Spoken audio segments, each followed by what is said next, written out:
Today we're checking out the OnePlus 15R and answer the question, is this a good buy for $700? It does bring forth a lot of great features and specs from the OnePlus 15. Let's dive in and find out.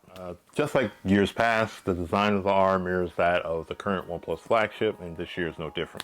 15R has flat edges, mild curves on the corners, and a rounded camera module, which is definitely a lot smaller than the one on the 15. And then also bringing over that matte finish that kind of scratches easily, but can be wiped off easily.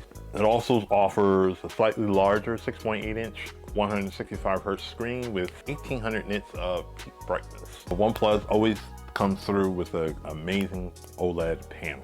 The punchy, vivid colors, profound black levels, excellent contrast, outstanding viewing angles, and that's even with the lower, 1800 nits. Even though everybody else is doing 3000, it's fine. So everything I watched on here looked amazing. Another upgrade, the 15R got flagship level ultrasonic fingerprint sensor for authentication. Previously had the optical ones, so like the cheaper one that was in like the older Pixels. This one has the super fast one you got in 15. So while everybody else is still doing IP68, OnePlus is moving on. They're going to IP69 and IP69K, which does everything that IP68 does with water and dust, but adds safeguard against high pressure and high temperature water jets. The 15R replaces the popular alert slider with a customizable shortcut button called the plus key.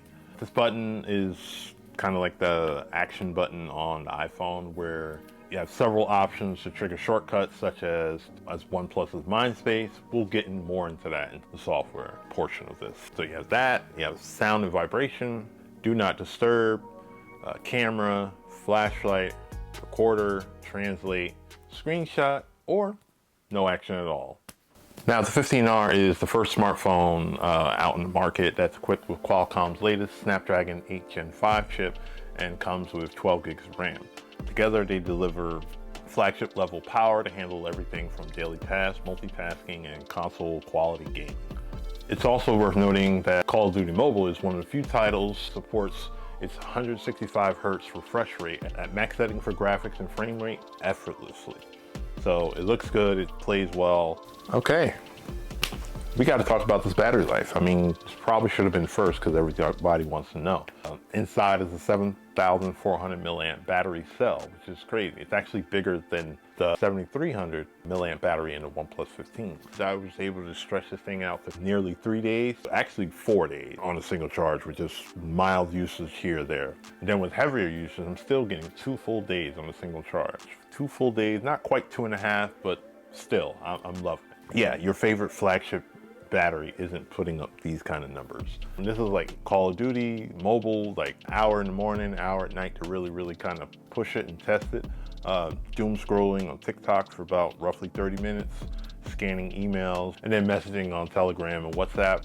The 15R also lives up to OnePlus's claim to their fast charging. You can go 0 to 100% in an hour, and that's with its included 55-watt charging brick.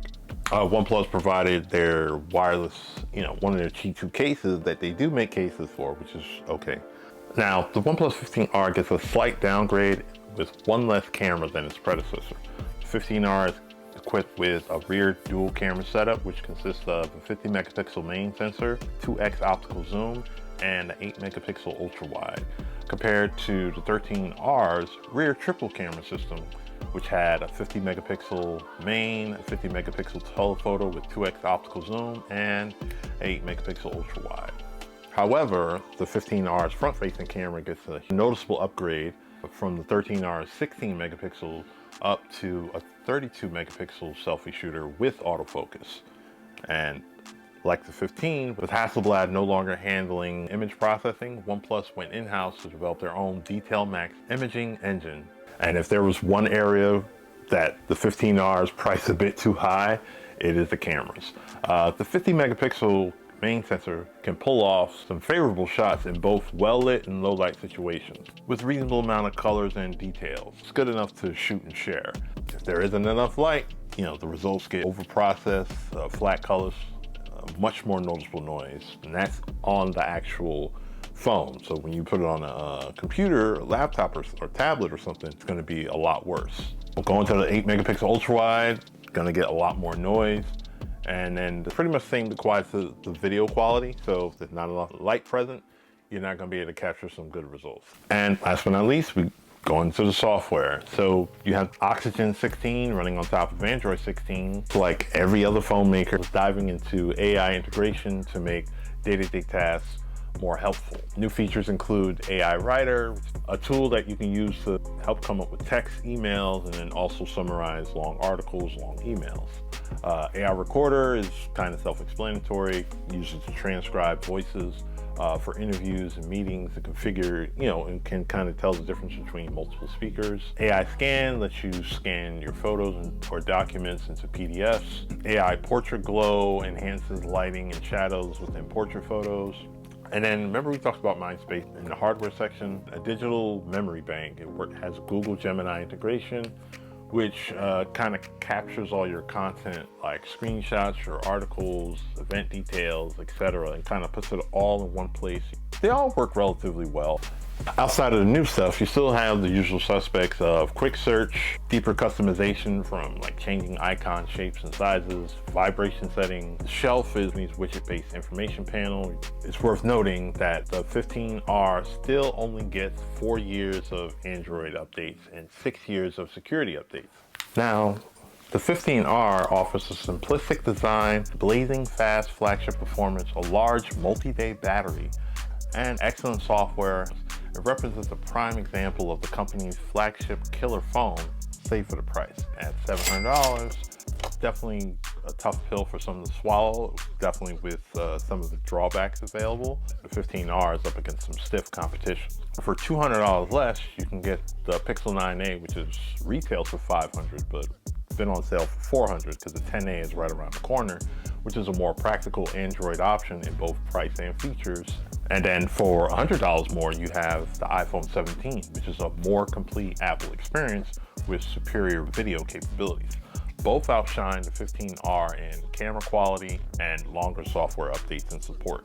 The key question is, which feature set matters more to you personally?